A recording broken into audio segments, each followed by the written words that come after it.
मेरे हिसाब से जो नकारा लोग हैं ना, ये उनकी बातें हैं कि सिस्टम फेल हो गया। आप भी सिस्टम का हिस्सा हो, आपने ये सिस्टम बनाया है, आपने ही राजनीति में पार्टिसिपेट किया है, आप भी समाज के व्यक्ति हो, तो केवल मोबाइल पे पुच्छ पुच्छ करने का काम ही है क्या आपका?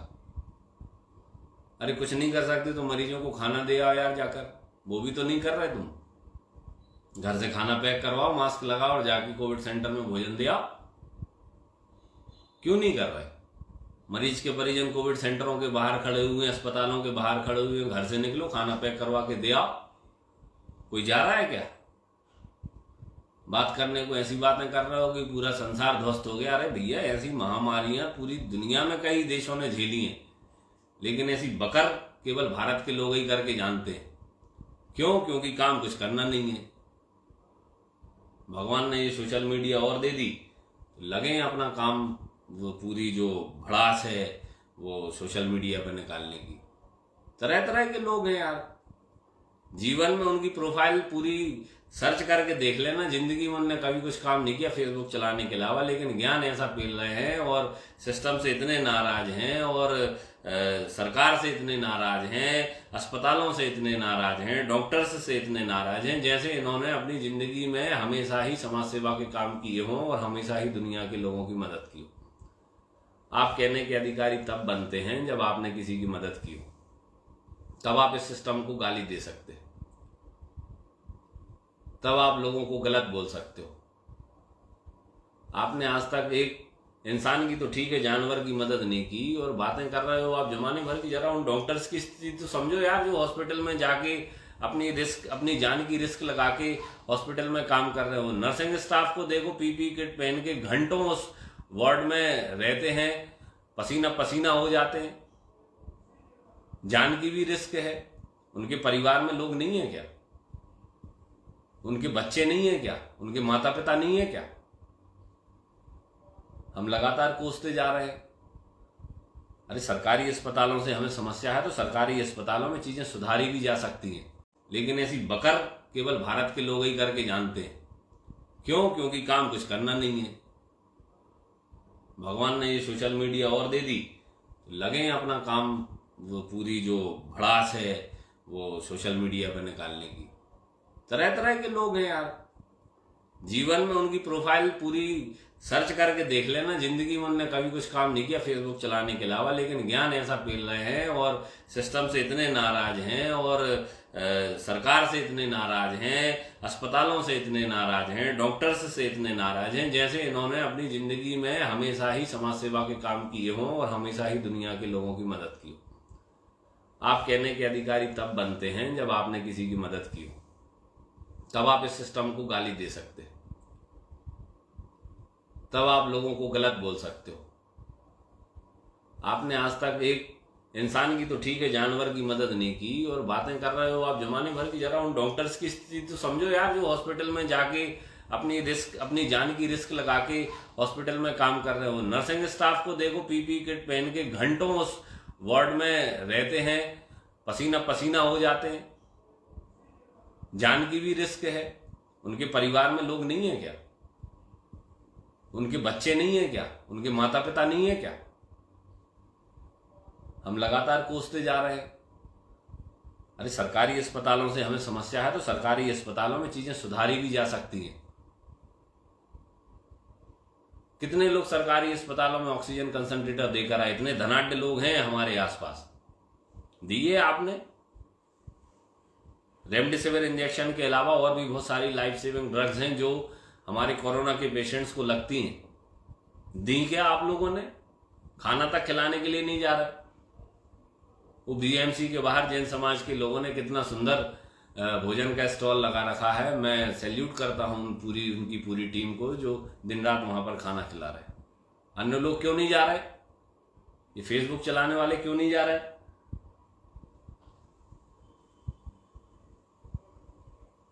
पहले कुछ करो भी तो। पिछली साल जब ये कोरोना का काल आया तो बहुत सारे लोगों को मदद करते हुए देखता था, बड़ी खुशी होती थी। इस बार के कोरोना काल में तो केवल लोगों को मैं बकर करते हुए देख रहा हूं, फेसबुक पर लगे हुए हैं पुच्छ पुच्छ करने, इसके अलावा कुछ नहीं कर रहे। सरकार के भरोसे बैठे हैं, नेताओं के भरोसे बैठे हैं। सरकार और नेताओं के भरोसे बैठोगे मेरे भाई तो नुकसान आपका होने वाला है। हम क्यों नहीं बैठे सरकार और नेताओं के भरोसे? भले ही हम सरकार में भी, हम नेता भी हैं, लेकिन हम अपना कोविड सेंटर चला रहे हैं, वो हम किसी पर डिपेंड होकर नहीं चला रहे। हम अपने सोर्सेस से, पैसों की बात नहीं कर रहा, मैं अपनी सोर्सेस की बात कर रहा हूँ। जहाँ हमें ऑक्सीजन मिलती है हम वहाँ से ऑक्सीजन लाते हैं, जहाँ हमें ऑक्सीजन कंसनट्रेटर मिलता है हम वहाँ से ऑक्सीजन कंसनट्रेटर लाते हैं। 17 जगह ढूंढने पर अगर हमें फेवी फ्लू मिल रही है तो हम 17 जगह ढूंढेंगे, ऐसा नहीं करेंगे कि 1-2 जगह ढूंढ के हम चुप बैठ जाएंगे। हमें डॉक्टर्स मिले, हमने एडवर्टीजमेंट निकाला नर्सिंग स्टाफ के लिए, हमें नर्सिंग स्टाफ मिला। हमने एडवर्टीजमेंट निकाला प्रबंधक के लिए, हमें प्रबंधक मिला। अरे कोशिश तो करो यार, क्या नहीं हो सकता? केवल चिट्ठी लिख देने से, फेसबुक पे लिख देने से कि सरकार फेल हो गई, ये हो गई, वो हो गई, तो तुम फेल हुए हो, सरकार फेल नहीं हुई। सरकार तो जैसा भी है जो है, तुम फेल हुए हो, तुम भी सिस्टम का हिस्सा हो।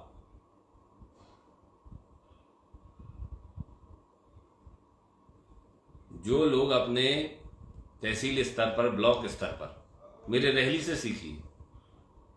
हमने गढ़ाकोटा में कोविड सेंटर खोला, रेहली में हमारे नगर के समाज सेवियों ने, युवा साथियों ने मिलकर, डॉक्टर्स के साथ, हमारे साथ मिलकर 20 पलंग का कोविड सेंटर खोल दिया।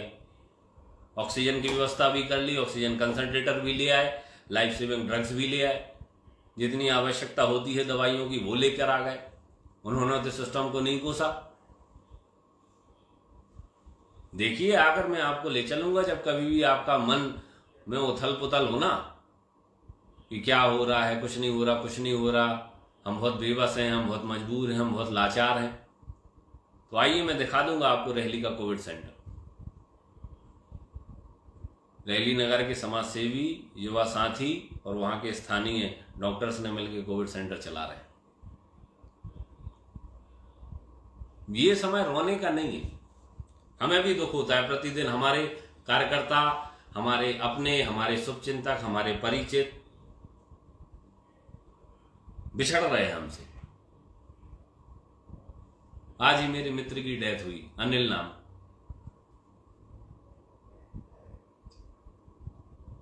लेकिन जैसे ही हम सोशल मीडिया प्लेटफॉर्म पर, सार्वजनिक प्लेटफॉर्म पर ये बात करेंगे ना कि मेरे हाथ में कुछ नहीं है, हम बहुत बेबस हैं, हम बहुत मजबूर हैं, हम तो बात कर देंगे, लेकिन वो सैकड़ों हजारों लोग जो आपकी तरफ आशा की दृष्टि से देख रहे हैं कि अगर हम बीमार होंगे तो हमारा नेता खड़ा हुआ है, हमारा भाई खड़ा हुआ है, उनके सपने पहले टूट जाएंगे, उनकी आशाएं पहले टूट जाएंगी। कोरोना से पहले वो ऐसे मर जाएंगे। मैं उन जनप्रतिनिधियों से यही निवेदन करना चाहता हूं कि रोइए मत, व्यवस्थाएं दीजिए, व्यवस्था करिए। हर चीज की व्यवस्था हो सकती है, इस देश में ऐसा कुछ नहीं है। ये जुगाड़ नाम का जो शब्द है ना भारत में, बहुत ही काम का है। हर चीज की जुगाड़ हो रही है इस देश में।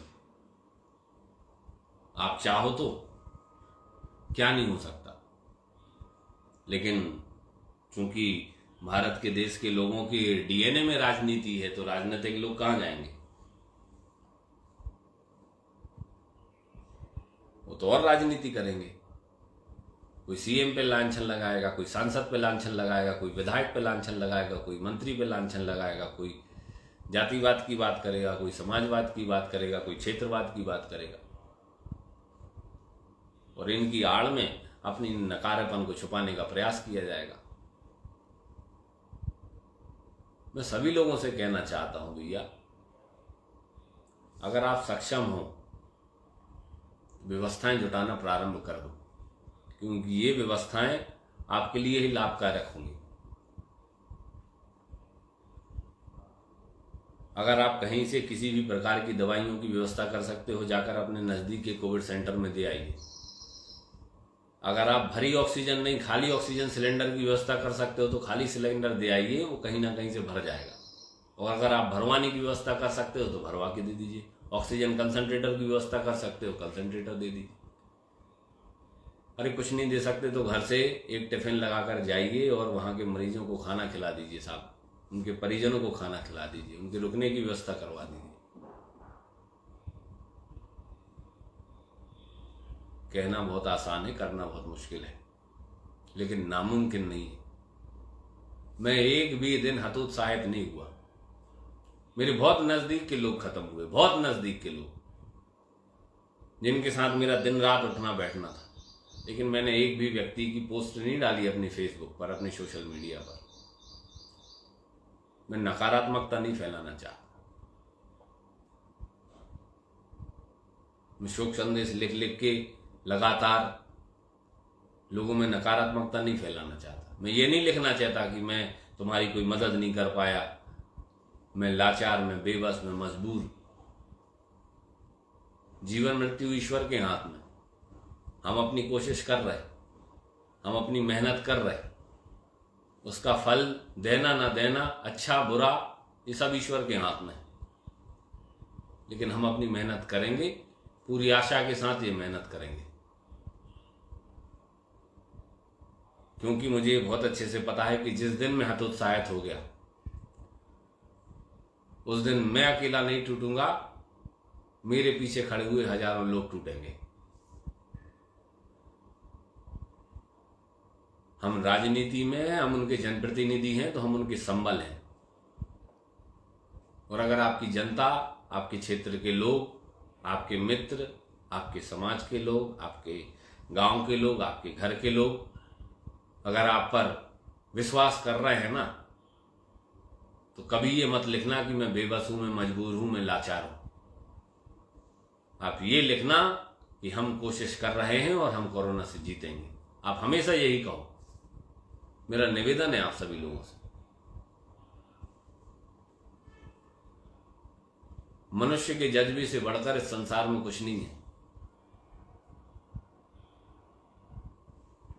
कोरोना में भी जो लोग ठीक हो रहे हैं ना, कोरोना में भी जो लोग ठीक हो रहे हैं ना, वो केवल इसलिए हो रहा है कि वो पॉजिटिव थिंकिंग के साथ हैं। कई लोगों को मैंने देखा है बहुत नजदीक से, 80-80 साल के लोग, 85-85 साल के लोग, जीवटता है उनके मन में, सकारात्मकता है उनके मन में कि हम इस बीमारी से लड़कर जीतेंगे। और वो युवा आदमी से पहले ठीक होकर निकल गए। और जिसने अपने मन में यह भर लिया कि हमें कोरोना हो गया है, ये तो असाध्य रोग है, इससे हम जीत नहीं पाएंगे, वह व्यक्ति ठीक होने के बाद भी इस कंडीशन में पहुंच गया कि उसे वेंटिलेटर पे लेना पड़ रहा है। पैसे कमाने का समय आएगा मित्रों, ऐसा नहीं, पैसा कमाने का समय आएगा, लेकिन अभी हमें जान बचानी है। और मैं तो ईश्वर से कामना करता हूं सभी लोगों के लिए जो इस आपदा को अवसर में बदल कर बैठे हैं, एक की चीज 10 में बेच रहे हैं, भगवान आपके भी हिसाब करेगा, चिंता मत करना। चाहे वह निजी अस्पतालें हों, चाहे वह फार्मास्यूटिकल लोग हों, चाहे वह इस प्रकार की जीवन रक्षक चीज़ों के निर्माता हों, सेलर हों, चाहे वह खाद्य इत्यादि का काम करने वाले लोग हों, रिटेलर्स हों, होलसेलर्स हों। अगर आप मुनाफा कमा रहे हो ना इस आपदा काल में, भोगना पड़ेगा दोस्त, ये तो तय बात है, भोगना पड़ेगा। हम अपने, अब ये सारी बातें तो हो गई मित्रों, बहुत कुछ मन में था, बहुत कुछ कहना चाहता था, बहुत कुछ भूल गया, बहुत कुछ कह दिया, बहुत सारी चीज़ें लोगों को खराब भी लगी होंगी, बहुत सारी चीज़ों के